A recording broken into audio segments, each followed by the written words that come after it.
ಅತಿ ಹೆಚ್ಚು ಹಲಸಿನ ಹಣ್ಣು ರಫ್ತು ಮಾಡುವ ದೇಶ ವಿಯೆಟ್ನಾಂ. ಅತಿ ಹೆಚ್ಚು ಮೌಲ್ಯದ ಹಲಸು ರಫ್ತು ದೇಶ ಥೈಲ್ಯಾಂಡ್. ಅಮೆರಿಕ ಸಂಯುಕ್ತ ಸಂಸ್ಥಾನದ್ದು ವಿಶೇಷ ಸಾಧನೆ. ಅತಿ ಹೆಚ್ಚು ಹಲಸಿನ ಹಣ್ಣು ಆಮದು ಮಾಡಿಕೊಳ್ಳುವ ಈ ರಫ್ತುಗಾರ ಪಟ್ಟಿಯಲ್ಲಿ 5ನೇ ಸ್ಥಾನದಲ್ಲಿದೆ. ವಿಯೆಟ್ನಾಂ ಪ್ರತಿ ವರ್ಷ 1833 ಶಿಪ್ಮೆಂಟ್ ಹಡಗು ತುಂಬಾ ಹಲಸು ರಫ್ತು ಮಾಡುತ್ತದೆ. ಆದರೆ ಹಲಸಿನ ಹಣ್ಣು ರಫ್ತಿನಲ್ಲಿ ಅಗ್ರದೇಶ ಎಂದು ಥೈಲ್ಯಾಂಡ್ನನ್ನು ಪರಿಗಣಿಸಲಾಗುತ್ತದೆ. ಥೈಲ್ಯಾಂಡ್ ಕ್ಯಾನೆಡ್ ತೊಳೆಗಳನ್ನು ರಫ್ತು ಮಾಡುತ್ತದೆ. ಹಾಗಾಗಿ ಜಾಗತಿಕ ರಫ್ತು ಮೌಲ್ಯದ 19% ಗಳಿಕೆ ಥೈಲ್ಯಾಂಡ್ನದ್ದಾಗಿದೆ. 402 ರಫ್ತು ಕಂಪನಿಗಳು, 500 ತರಿಸಿಕೊಳ್ಳುವ ಕಂಪನಿಗಳು ಇವೆ. ರಫ್ತು ಮೌಲ್ಯದಂತೆ ಹಲಸು ರಫ್ತಿನ ಮೊದಲ 3 ಸ್ಥಾನ ಥೈಲ್ಯಾಂಡ್, ಕೆನಡಾ, ಮಲೇಷಿಯಾದ್ದು. ಅನಂತರ Vietnam, USA, Peru, Poland, Chile ಮೊದಲಾದವು ಇವೆ. ಭಾರತದ ರಫ್ತು ಈಗೀಗ ಕುದುರಿಕೊಳ್ಳುತ್ತಿದೆ.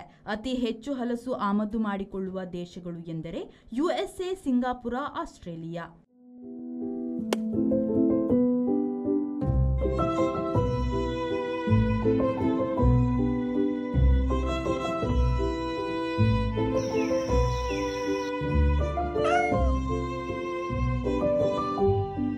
ಮನೆ ಮಕ್ಕಳ ಬದುಕನ್ನು ಬೆಳಗಿಸುವ ನಮ್ಮ ಊರಿನ ಲೆಕ್ಸಾ ಕಂಪನಿಯ ಲೆಕ್ಸ್ರೈಸ್ ಬೆಳಕು ಇದು. Proven specialist and award-winning manufacturer. Truly proud Indian. Lexrise powered by Lexa.